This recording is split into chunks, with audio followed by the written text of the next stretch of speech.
is going to produce grapes. I'm here today with Master Gardener Jim Bliss, and we're working on grapevine pruning. So, Jim, you want to tell us a little of what and why you're doing it? Okay, the first thing is that there's basically 3 ways to prune grapes.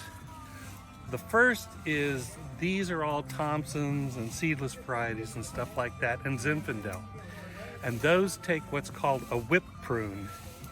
And the whip prune is just what it sounds like. You leave the whips like this on there, 4 to 8 of these, and then you cut the rest of it off. So is that new growth? Is that why the coloring difference in the coloring difference is new growth, and the grapes will form on this new growth. Nothing will grow on this. And so that's got to come out of there. And a lot of these grapes were overgrown. The second way of pruning a grapevine is to arm prune it, or cordon, which means arm in French. And the cordon pruning is for wine grapes like Cabernet, Merlot, and things like that. And what you do is you train long arms. See, this was kind of trained halfway in between, but you train these long arms, and then you cut everything off so that there's 2 to 3 buds. You would take this and just snip it back to right there. That's what, about 4 inches? Yeah, 4 inches is a good 2 to 4 inches. Yeah. And that would actually give you the grapes forming right on the arm. The wire is just an aid to keep it up and train it. Once the cordon has actually been trained, they can get 3 or 4 inches around, and the wire just kind of falls away. You don't need it that much. That's why you don't always see wire in these established vineyards. Right? Absolutely. The third way is basically most homeowners' way of pruning grapes, and the reason that they do it that way, there's a real reason, is to put it on an arbor. The first 2 ways actually produce grapes. The third way produces shade and BBs, or very small grapes. And you know, people say, well, how do I get grapes on your arbor? Yeah, if you get grapes, see how this one's all messed up there? It's gonna look like one of those on the other row by the time I'm finished with it, because I'm taking out large pieces. And some of these have actually lost half their bark, and they're barely supporting any growth at all. And because they haven't been properly. They've been overgrown for a long time. Wow, yeah. And frankly, if we lose 1 or 2 of them, we're better off, and we'll put something more interesting in there. Start over. Yeah. Okay. If they don't make it, which they will, these are very healthy vines, then you'll end up with a place to plant a new grape. Right. And since this is a demonstration grape farm, what we need is some varietals that are arm pruned. These are all actually whip prune type vines. Okay. We'd need a Cabernet or some of the wine grapes. So we have some space back here. Yeah, we've got some space back in here, and so you wouldn't want to try to do both methods in the same row necessarily, correct? you can. Okay. But I'd rather have a whole half a row. Yeah, we have a whole empty spot here along this Right, wire. we've got a whole empty spot, and that's what I'm actually going to do. That will be nice. And the other trick is because these are all put in like this and they don't have the heavy end posts. Okay. I'm going to put 3/8 inch rebar in there, and that'll hold up the grapes as I'm training it. It's a little bit more expensive than wire, which means it's not a good way for a commercial person to do it. Right. But they're going to put in 4x4 or 6x6 end posts. Right. And stretch that wire to a high And tension. Yeah. And that'll support the wire. The wire is very strong, but these, they're T-posts, and the T-post is not going to hold that wire up strong. Yeah, and so if that's wobbly like that, the weight of the branch will eventually do. Yeah. It'll break it. This one over here broke. Oh wow. Summer. Really? In Yeah. all these years, I've never seen that happen.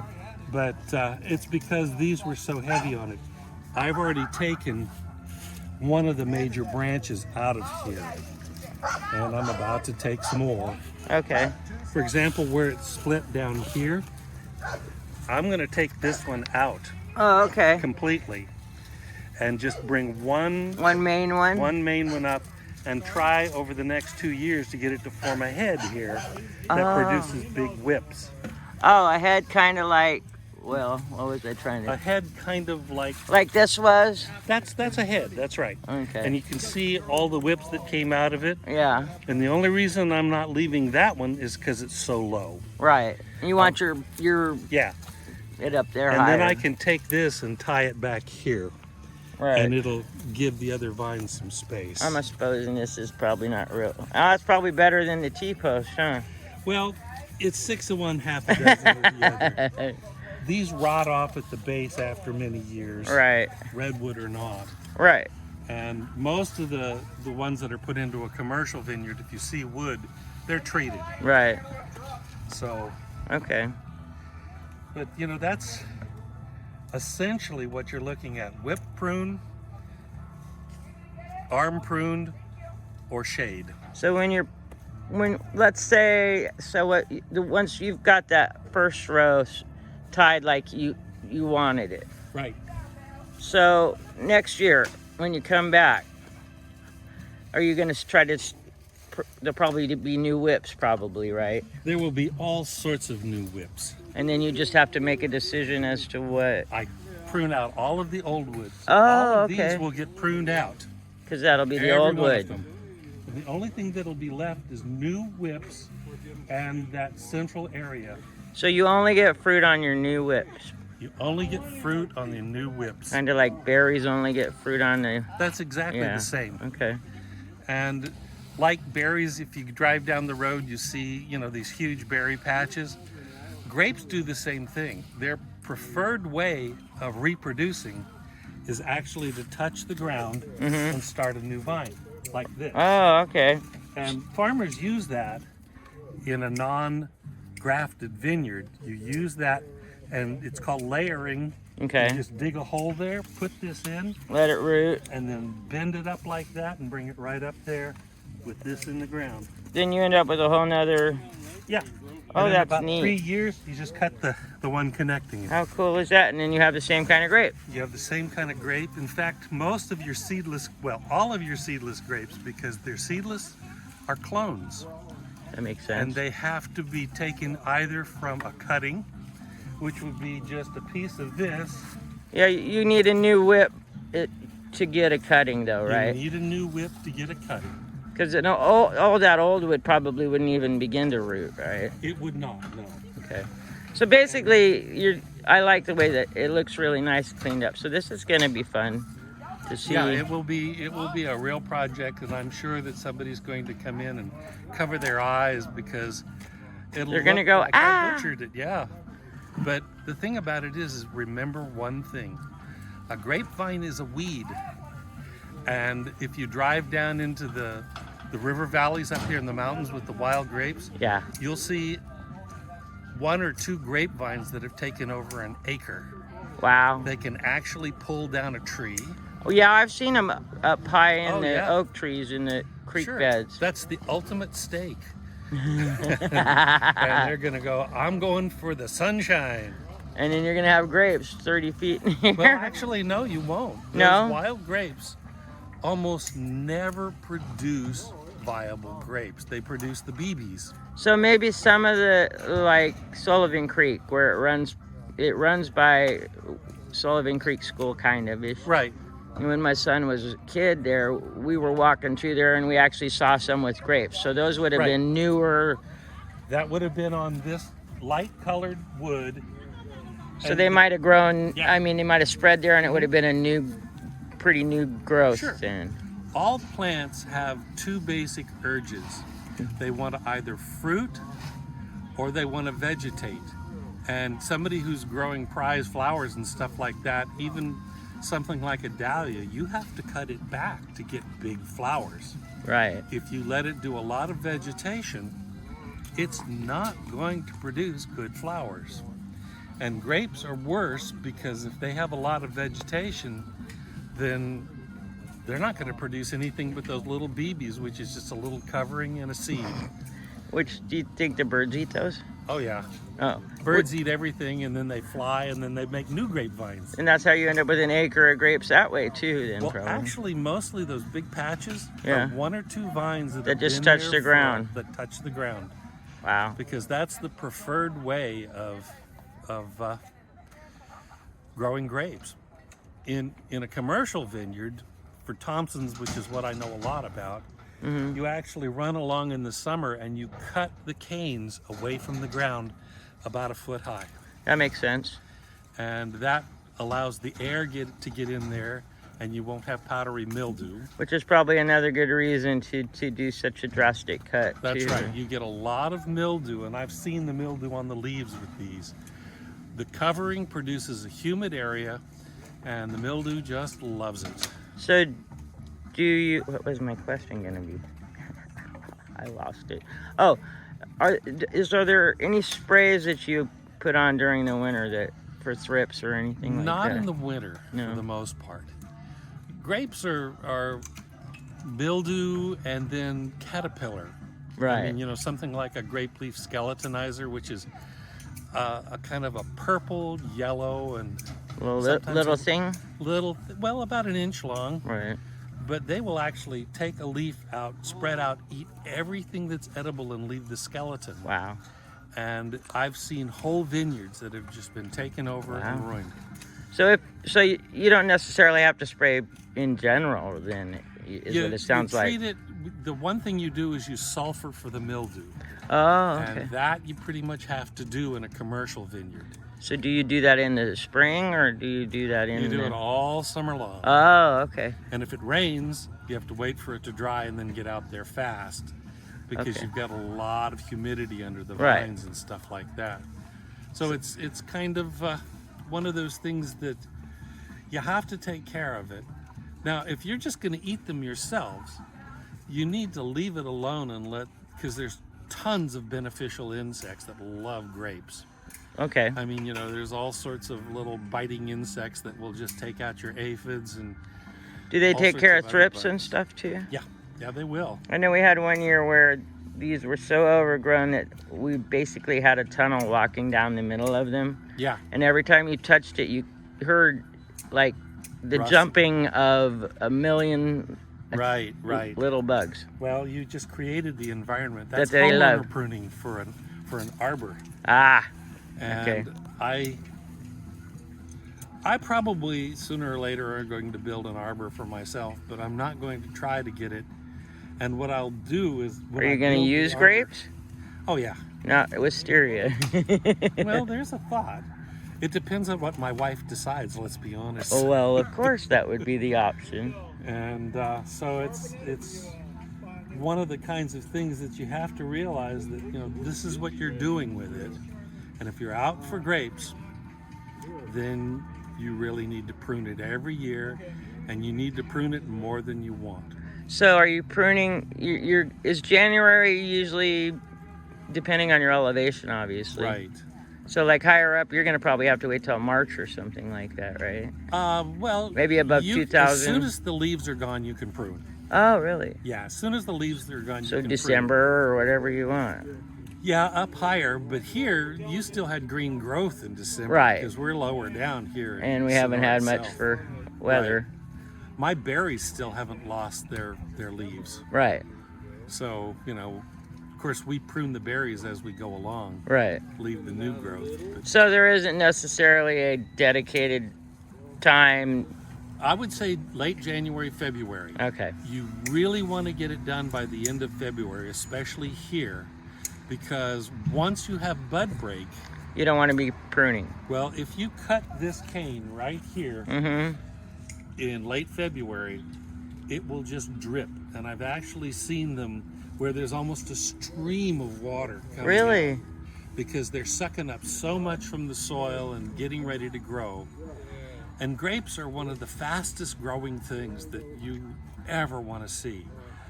when I had my vineyard, I actually would go out with the kids and put a stake in the ground on one of the canes that was lying on the ground, and then we'd come back that evening, and it'll grow 6 to 8 inches in the San Joaquin Valley. Right. This was near Fresno, so it's prime grape growing area for Thompson's. They'll grow 6 to 8 inches a day. Wow. And so those canes are gonna grow. This over here, that particular vine still has too many canes on it. Oh, so are you gonna leave it, or are we gonna? No, I don't know I'm if you gonna can cut see it. back some on that. Or we're pretty dark here, but I can still kind of see all the. So all of this stuff is coming off. I left this here. It'll come off next year for sure. Is that more for support than? No, I left that there so that I could actually get some grapes and stuff like that. But you shouldn't have old wood going out like this. That's what I figured you were doing. Let me get my clippers. Okay. Let's see if we can get in the. We'll just clean this up. Okay. So this one's not going anywhere, so I'm taking it. I'll cut back here. Right to the main. And then I'm gonna get as close as I can here. Right. But that's ahead already. Right. And where I'm cutting, there's actually going to be 7 or 8 buds right underneath there. Try to cut cleaner than I did here. So you don't have to worry about those open cuts because the wood is dead? Well, the wood's dormant. Okay, dormant. And it'll skin over, and that's why you're doing it while it's dormant. Right. This one comes off. So there isn't like a grapevine borer or anything, is there? Not that I should know that. Not that I've ever had any trouble with. Oh, okay. So you wouldn't have to worry about painting those open cuts, or? No. Okay. Sounds like grapevines are pretty. It's one of the easiest things to grow.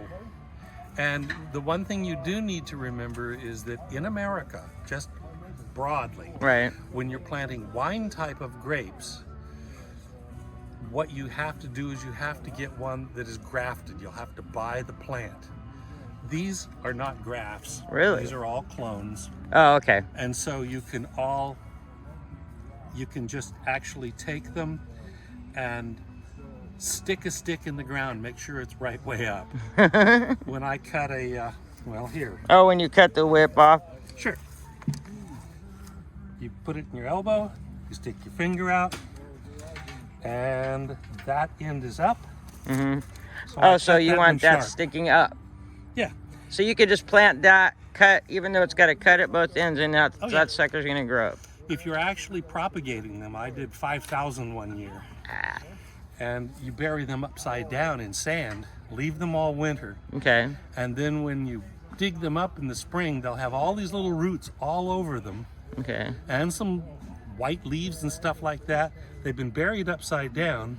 Okay. So everything's trying to make the sun, so the roots are all pointing the right way. You turn it over. Okay. And just poke a hole in the ground. I ran a ripper through, poked a hole with a bar in the ground, buried it that deep. Oh, okay. Because of all those roots were at the other end. All those roots are at the other end. Everything that's above the ground will die because it's just white, has no chlorophyll. Right. And then within weeks, you'll start to see growth. You'll see growth. You'll start canes, and by 4 weeks, you'll have 3 and 4 foot canes spreading out everywhere just from here. Oh wow! Because there's underneath here, there's 7 buds. Under just that one knot. Right in here, up at the top. There's 7 buds. Hold it in the light over here for a second. There we go. Wow, I would have never guessed that. Now, when I come back this spring, and there will be grape canes coming out all along here. Oh, okay. And then will you? I'm going to sucker them. Oh, okay. Because those are all suckers, and I'm going to break the suckers off. I'm not going to prune them. Really? Because if you prune them, you leave all of those buds. Okay. If you rip it off, you take the buds with you. Because you don't want it to grow. You don't want it to grow. Because you won't get anything from a sucker. That's right. What you want is something like this, right up against here. And, it's like, see this one? I took everything off except for this area right here. And this is going to be a great vine in about 2 years. Okay. And it'll produce just really well this summer. Right. And all of this will have to be, because there were canes coming out here, and I cut a lot of them off. Right. And I cut like... So it will try to grow canes back out basically from where you cut it off. But after you sucker it for about 3 years, you won't have the canes growing out low. Really? And the reason that you had all of this branching and stuff like this is because they didn't get suckered. Oh, okay. Now, when I was younger and planting my vineyard, I hired my son to go out there and help me. He was 4. He wanted a toy. We were land poor.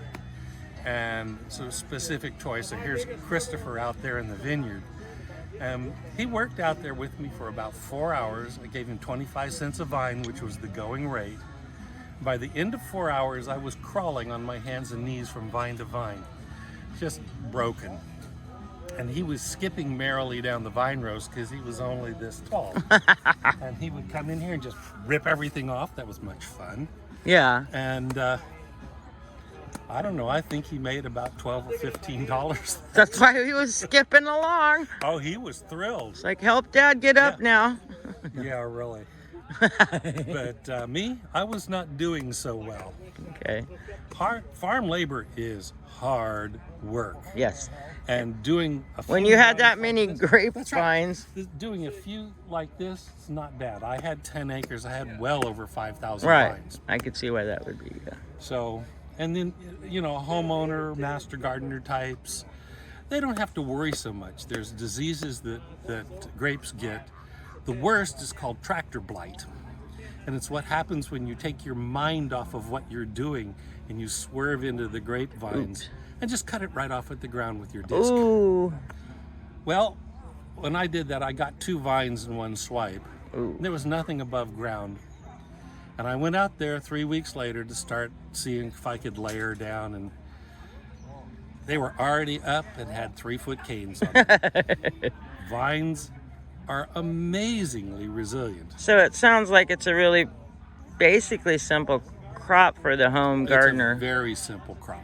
Do you have any favorites you would recommend for a first-time grower? I like Thompson's or red seedless. Okay. Now, with Thompson's, everybody says, well, you get these little things and you turn them into raisins.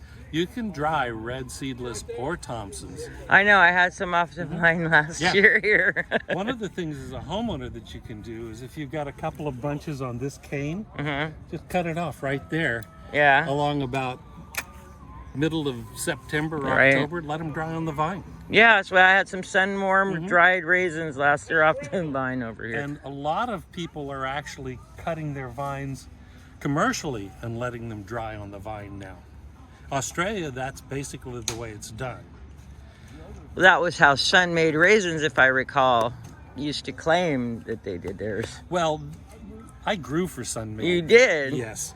Step back into the light a little bit. What we did was we would go out with a tractor. Everything's disked and it's just dust and dirt. And you put up a shelf, a berm that tilts towards the sun in the afternoon. And then you cut your grapes and put them on a paper tray made out of like brown paper bag material. Right. And then you wait for a week to a week and a half in the hot sun. And then you come out and you get 2 people and you put a new tray or a decent tray on it, a paper tray, and then just flip them. Oh, okay. And you get what you call a frog belly because it's dark on the top and okay, I get bright it. green on the bottom. Okay. And then that side will dry out. And then after that's done, you roll it up like a cigarette and let it sit out there a little while longer. And then you roll it from the top end of your cigarette all the way down into a round thing. It's called a biscuit. Okay. And when you're pulling your grapes in, you just run a tractor with a bin down there. And it picks up the biscuits. Well, no, this is all by hand when I was I was going to say. I got my in-laws to help the first year, but then they declined the second. Gee, I don't know why. Well, the more grapes you have, the more it's really work. Well, yeah. But you take the biscuit and you just empty it into the bin. Okay. And the nice thing about fruit in a bin is that it will reach an even humidity. Right. So the grapes, if you've got some that are not quite dry, the really dry ones will suck the moisture from them. Cool. And you end up a very, very even toasty brown color. Awesome. And they're actually, when you pull them out of the field, they're very hard. They're like kind of dried beans. So do they rehydrate them a little bit? You have to wash them. Okay. So the washing is in clear water, and that will rehydrate them. So yeah, so the ones that they sell at the nurseries in this time of year, are those clones basically? Yes. Okay. If it's a seedless variety, it's a clone. Okay. If it's like a Manuka or something like that, you can clone those. They have seeds. You can grow it from seed, or you can grow it as a clone. Concords and things like that are American varieties. Right. Same thing. You can do either one, and you don't have to graft the American varieties. Because they're natives. They're natives, and they're resistant to the fungus in the soil. But your European wine grapes, back in the late 1800s, early 1900s, they had a terrible blight, and it killed almost every wine grape in the United States. So they had to start grafting them to an American grape? They or grafted them to an American grape. So what's a standard graft? You know, I can't remember the variety now, but it's not like a Concord or something. It's not. It's not. That's where my brain went. Yeah, it is. It's probably what considered a wild variety there that didn't put much fruit out. And oh, okay. because the last thing you want is a sucker coming up from your graft. Yeah, you don't want that. It's don't like want with that. any other thing that's grafted. Right. Yeah, you never know what you'll get. Mm-hmm. Okay, Jim. Well, if you have any last tips that you'd like to give our homeowners, or Well, you know, you can always call the master gardeners, and they'll find somebody who does know grapes. And there's some great handout type material. You can ask for that. There's a good pamphlet on pruning, and frankly, if you want raisins, just lay the whole bunch out there on a piece of paper bag cut up, and remember to flip it, and don't get it wet. all right. Thank Because you, Jim. If it rains, you get mildew. So that makes sense. But so you're taking them off the vine and putting them on the paper bag? Yeah. Okay. You don't try drying them on the vine unless you've got a little experience. Well, like I said, I had some off these, but that was just by pure Sure. chance. Well, up here, we gets- get too much rain and too much humidity and dew too early, Right. which is why they don't grow raisin grapes up here. They That makes stopped sense. growing raisin grapes. It gave up pretty quick, huh? Well, by the time you get to Madera or to Merced, Right. it's not hot enough in that fall area, and you might get rain. So sometimes I've seen the outside of Oakdale now where they took out all the almond trees and they put in some grapevines. Do you think that the weather's conducive? Those are all wine grapes. Oh, okay, that explains it. So that's a little And bit that's different of a whole store. whole different thing, and you don't have to worry about them lying on the ground sun drying. Fact is, you're going to measure the sugar content, and when your winery tells you it's perfect, you pick. Oh, okay. So that makes a big difference as to why Right. you might see some vines growing in somewhere that you might think, how do they do it? It's usually a wine grape. Well, think about Germany. White wines, some brilliant white wines come from Germany where there's 3 foot of snow on the That's ground. true. And they plant them on southern hillsides, and So generally, They're they're not affected by, obviously, the snow didn't bother them. The frost doesn't Nope. generally. Nope. Oh, that's good to know. So do you fertilize your grapevines? I used the sulfur helps too. Oh, okay. But that was mostly for alkali. Right. And then you have all these cuttings like we have at the end. Right. Here. You'll get somebody with a big rototiller in, and they're going to turn all of that stuff in a commercial vineyard. Right. And then it'll it'll compost in the soil. Right. But you manure them and all sorts of different things, and you grow green cover crops too. So you don't have to mulch necessarily. You don't necessarily have to fertilize then. No, for a home grower, you can let the grass grow up around it, and it's just fine. Right. Just don't use your weed whacker around the base of the vine, or you'll girdle. You don't want to whip it with the string. Okay, cool. Well, it's been nice talking with you today, Jim, and we'll have you back again. Bye now. We'll see you.